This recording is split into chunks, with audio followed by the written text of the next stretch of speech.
Good morning. It's another episode of Characters of Portland. And look what I just came across on my morning walk. This is the aftermath of our, troubles here in Portland due to the Trump campaign.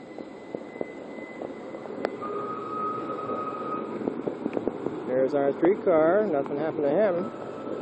But my God, if you're a shopping cart, you better watch out. So, let's see if we can get these fellas to tell us what happened. Okay, so, care to fill us in?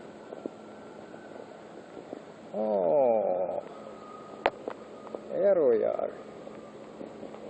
Somebody's talking to us, John. You hear him? Why, sure do, Tom. He must be a weird sort of broke. Well, it is Portland, you know. Hey, you got the point there, John. Why do you think we should tell him what happened? Might as well.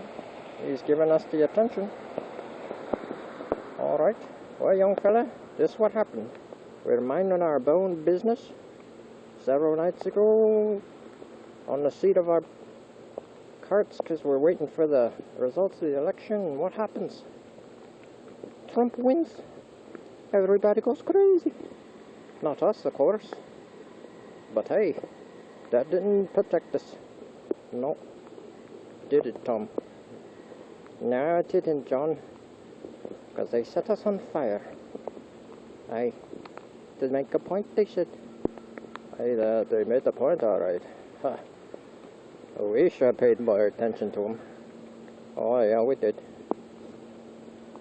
So, that's the story. And now we're just waiting to be carted off. Aye, the end of our useful lives.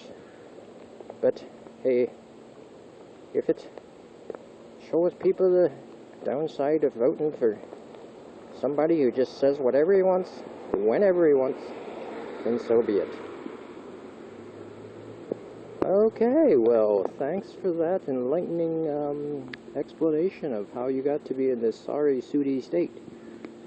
Alright, well, if there is a heaven, I hope you get there. Okay, that's enough of that.